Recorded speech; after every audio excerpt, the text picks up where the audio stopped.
Welcome! Today we're going to talk about this absolutely beautiful 2020 Corvette Stingray convertible that we have for sale. We actually recently took this one in on trade. We took it in trade for a Tesla Model Y Performance. Obviously a different style of vehicle for sure. And the thing with Corvettes, whenever you have vehicles like this is not obviously the most practical vehicle in the world, as you can see. A little two-seat rear-end sports car like this. So Porsche 911s, Corvettes, we do coming from the high-end part of the car business, I can tell you that you're going to see a lot more ownership changes on vehicles like this versus like a Toyota Camry or something like that, because a lot of times people will buy these vehicles, they'll have fun with them, and then they'll want something else, or they'll realize, well, this isn't the most practical vehicle in the world for me, I'm going to trade it in against something more practical. I don't know the core reason why this gentleman traded in for a Tesla. Obviously a Tesla Model Y Performance is amazing as far as performance goes, but it's a crossover SUV.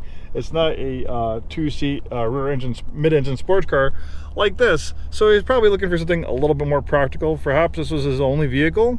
Definitely as your only vehicle, this would be kind of tough. Just keeping it real. This definitely complements your fleet of vehicles. You have a nice daily driver, and then you keep the miles low on this one, keep it in the garage, and drive it on nice days. Unfortunately, we don't have a very nice day to drive it today. It's almost the end of September, and fall has come with a vengeance. We had a beautiful summer, beautiful September, but now the rain is here. I found a little spot to shelter out of the rain underneath the Foss Waterway Bridge here to shoot this video and take some pictures. We have the original build sheet on this one. It's a clean Carfax vehicle. Very nicely equipped with features.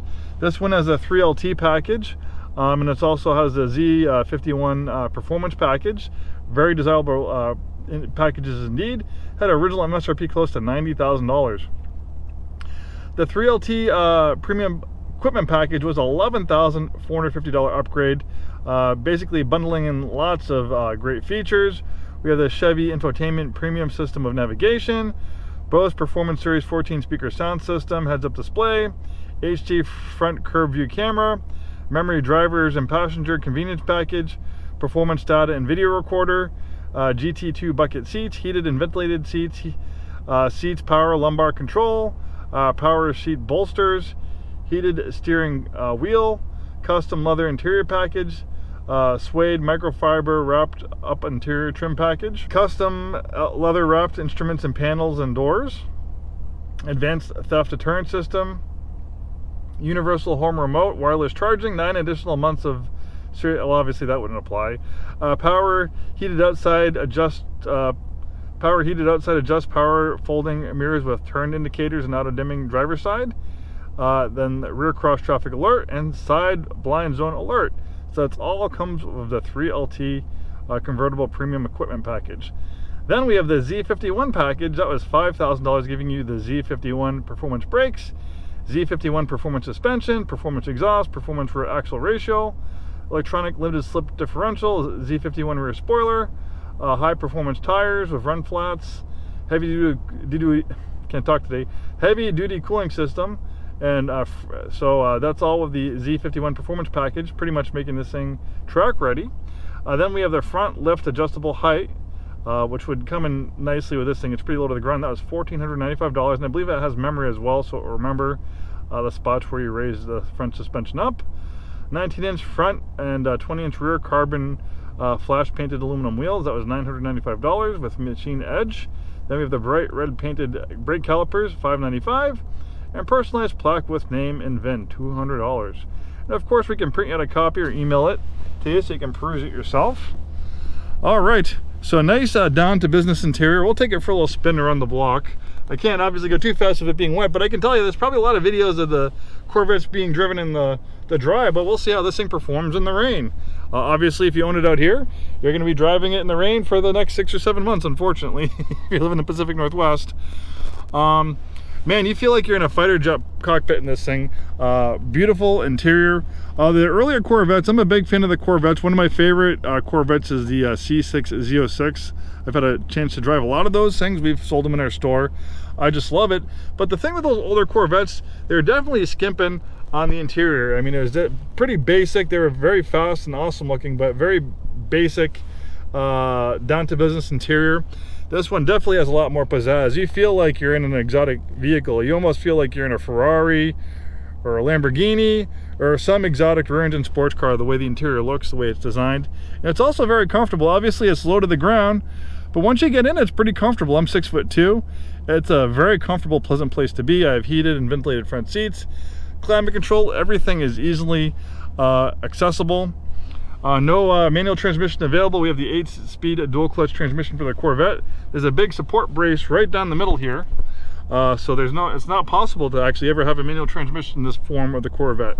In fact, the new E-Ray actually has a battery in here. So, but this has a great 8-speed dual clutch transmission. You have steering wheel paddle shifters, completely digital gauge cluster, which is configurable, heated steering wheel. All right. We have the buttons to open the door, and then these emergency releases right here in case you lose power. It looks like the sun's trying to come out. That'd be nice. This thing's in beautiful shape.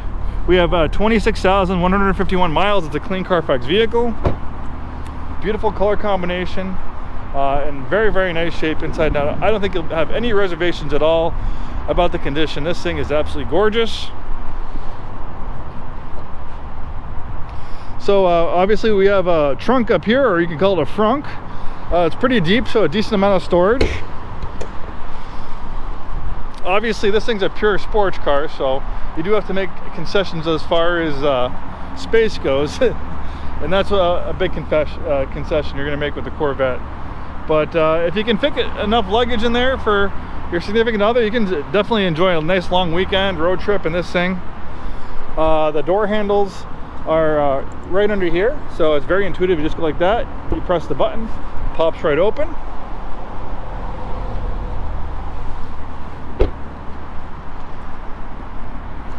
Rear end styling is absolutely beautiful. And then we have another trunk right here. So between the trunk you have in the front, the trunk back here, not too bad as far as storage goes for a little mid-engine performance car like this. It's absolutely gorgeous. The looks and lines of this thing, it's definitely they've taken it to a different completely level of Corvettes. Obviously Corvettes have always been an American icon, but this thing, I like to call it, it's almost like an American Ferrari. That's pretty much what they made. It is a Corvette, but in all senses of the word, it's not the Corvette that we all know, which are a little bit more crude, tail happy, front engine, rear wheel drive cars. This thing is a Corvette at a completely different level. Let's get behind the wheel and take it for a spin.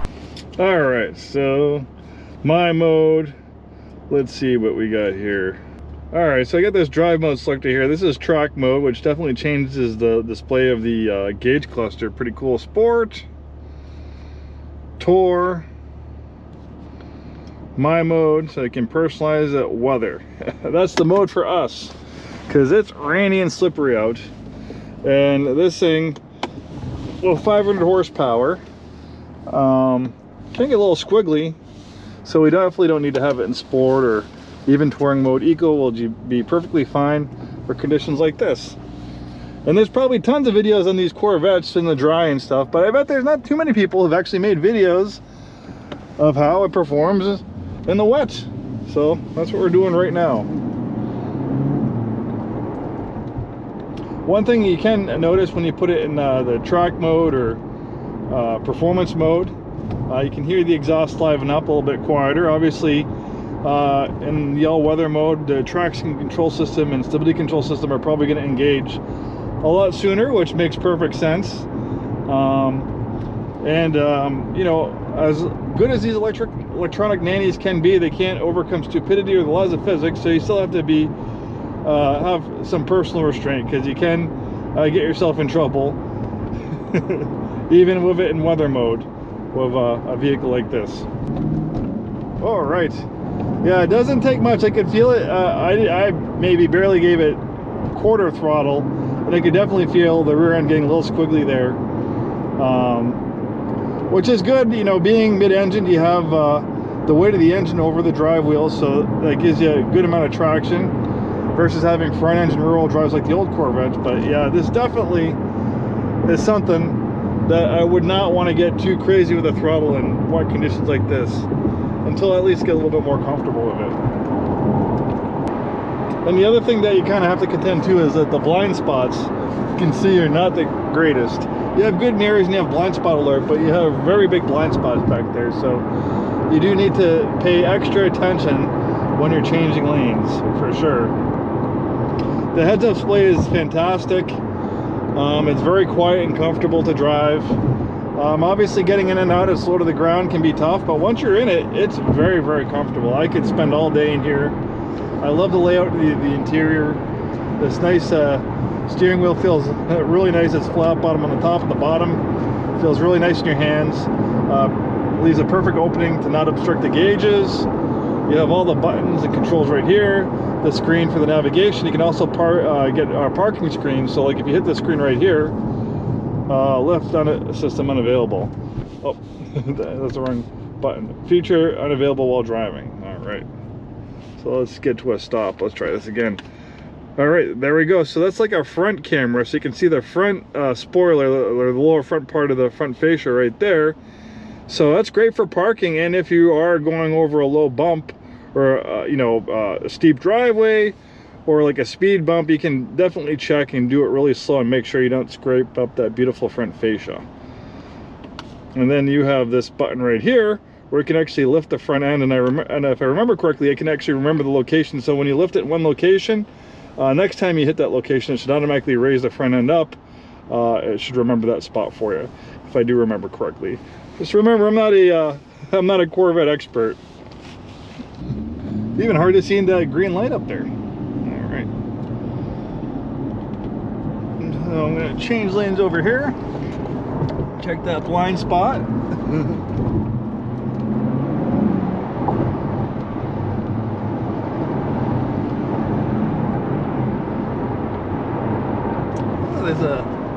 Looks like we're trying to get a little rainbow forming.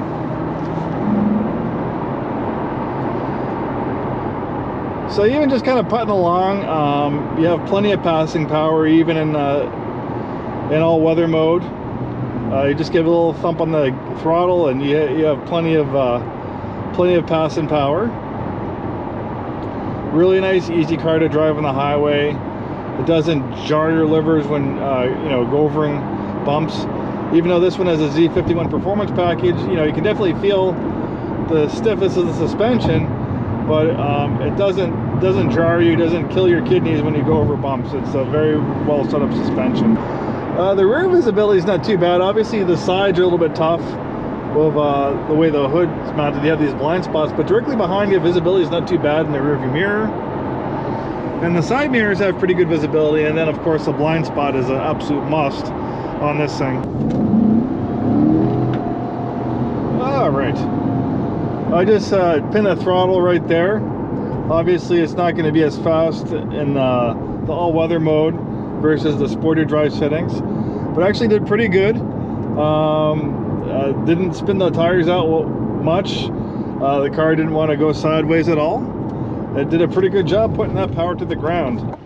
Yeah, I'd probably need to spend a little bit more time to get comfortable with this thing in the wet to kind of feel some of its limitations before I get even a little bit too crazy, because it would be a great thing if I damage this car. Oh, kind of let it spin a little bit right there. Now you have to be careful in the corners with all that power and the engine in the back. Yeah, it's a pretty docile car to drive in all weather mode in the rainy conditions like this. Obviously you have to be really careful when you're pushing it harder, but it's relatively fun in the wet. It's definitely drivable in the wet. Obviously it's not going to be as fun as in the dry, but I would say this is probably more fun to drive in the wet than a front-engined rear-drive Corvette, which can be very hard to put the power to the ground. Well, that sums up our little drive in this Z06 as we arrive back at the store. Thank you so much for taking the time. Hopefully it was informative. Hope to see you soon, and have a wonderful day.